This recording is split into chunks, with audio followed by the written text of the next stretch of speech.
बच्चों सुप्रभात। मैं डॉक्टर सुमन गुप्ता, सह आचार्य समाजशास्त्र, राजकीय महाविद्यालय नावा नागौर। बच्चों आज हम करेंगे प्राथमिक समूह का महत्व। प्राथमिक समूह का व्यक्ति के जीवन में महत्वपूर्ण स्थान है। व्यक्ति व्यवहार के आधारभूत प्रतिमानों को परिवार एवं अन्य प्राथमिक समूह में ही सीखता है। परिवार के बाद बालक के लिए महत्व की दृष्टि से क्रीड़ा समूह, पड़ोस, गांव और विद्यालय उसकी कक्षा आती है।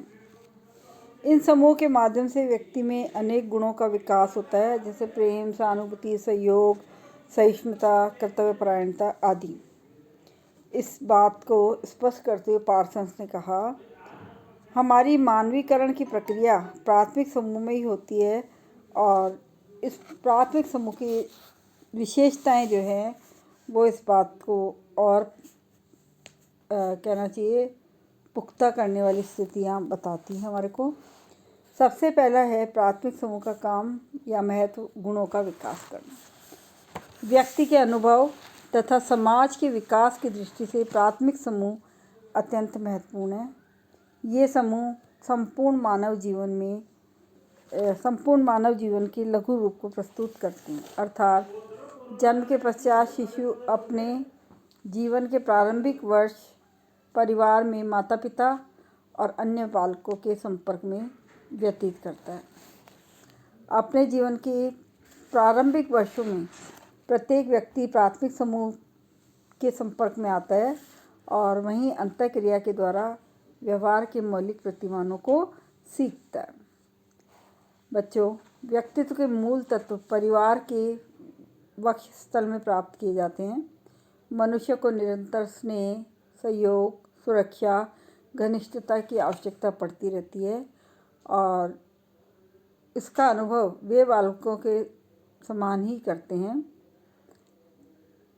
ऐसा करने में व्यक्तियों को अपने व्यक्तिगत संतुलन को बनाए रखने में और अपनी अभ्यस्त सामाजिक भूमिका को अदा करने के योग्य बनाने का काम ये सामाजिक समूह ही करते हैं।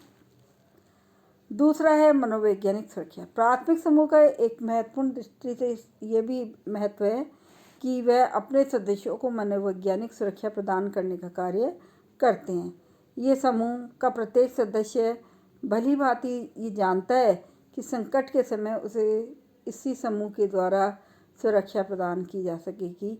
इस प्रकार व्यक्ति प्राथमिक समूह के माध्यम से अपने व्यक्तित्व का विकास करते हैं और इन समूहों में बालकों को प्रेम, सहयोग, सहानुभूति प्राप्त होती है।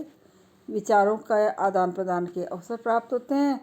अधिकतर व्यक्ति बड़े समूह में साधारणतः अपने विचारों को स्पष्ट रूप में रख नहीं पाता है दूसरों के सामने, परंतु प्राथमिक समूह के माध्यम से सदस्य अपने विचारों को अन्य लोगों तक पहुंचाने का कार्य करते हैं और उन विचारों को संचारित करने की क्षमता का विकास भी हो जाता है।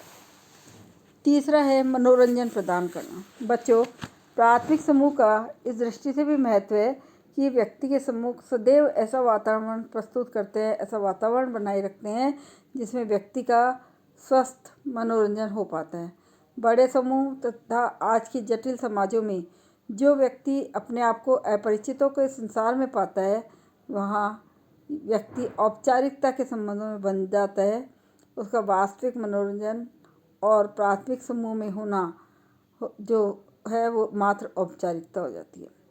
यही व्यक्ति सब प्रकार की चिंताओं से मुक्त होकर हंसी मजाक गपशप में अपना समय निकाल सकता है और एक दूसरे की भावनाओं की कद्र करता है। नेक्स्ट, सामाजिक प्रतिमानों के पालन में एवं नियंत्रण में योगदान। प्राथमिक समूह सामाजिक नियमों का पालन करने में भी महत्वपूर्ण योगदान देते हैं। सामाजिक नियंत्रण बनाए रखने का प्रयास पूरा करते हैं और इसमें वो अहम भूमिका निभाते भी हैं। व्यक्ति अपने परिवारजनों, मित्रों, साथियों और पड़ोसियों की दृष्टि में गिरना नहीं चाहता, अतः वह ऐसा कोई भी काम नहीं करना चाहता जिससे लोग उसे अनुचित समझें। प्राथमिक समूह को भावनात्मक तथा घनिष्ठ संबंध ही व्यक्ति को समूह के आदर्श मानदंडों के अनुरूप व्यवहार करने को प्रेरित करते हैं। नेक्स्ट है सामाजिक प्रतिमानों के व्यक्ति की कार्यक्षमता में वृद्धि। प्राथमिक समूह व्यक्ति के कार्यक्षमता को बढ़ाने में अपूर्व योगदान देते हैं। ऐसे समूह में व्यक्ति सब प्रकार की चिंताओं से मुक्त होकर मानसिक दृष्टि से संतुष्टि का अनुभव करता है और यहाँ उसकी थकान दूर हो जाती है और पहले से अधिक उत्साह के साथ वो काम करता है। नेक्स्ट, व्यक्ति व समाज के बीच की कड़ी। बच्चों, प्राथमिक समूह व्यक्ति और समाज के बीच की कड़ी कहा जाता है। यदि हम ये कहें कि संपूर्ण समाज के विकास का श्रेय प्राथमिक समूह को ही जाता है तो इसमें किसी प्रकार की कोई अतिशयोक्ति नहीं होगी। प्राथमिक समूह व्यक्ति की प्रकृति के निर्माण में, उसके सामाजिकरण एवं व्यक्तित्व के विकास में महत्वपूर्ण भूमिका निभाते हैं। नेक्स्ट है व्यक्तित्व निर्माण में योग। प्राथमिक समूह व्यक्ति के व्यक्तित्व निर्माण में सर्वाधिक महत्वपूर्ण है। जन्म के समय बच्चा एक प्राणीशास्त्रीय इकाई मात्र होता है। सामाजिकरण की प्रक्रिया के माध्यम से परिवार, पड़ोस और मित्र मंडली एवं अन्य समूह उसके व्यक्तित्व के निर्माण में चार चांद लगाते हैं, निखार जाते हैं। नेक्स्ट है पशु प्रवृत्तियों का मानवीकरण। बच्चों, प्राथमिक समूह अपने सदस्यों की पशु प्रवृत्ति को मापना सिखाता है। चार्ल्स कूले ने कहा भी है, पशु प्रवृत्तियों और मानवीकरण ही संभवतः अपने सदस्यों की पशु प्रवृत्तियों का मानवीकरण करते हैं।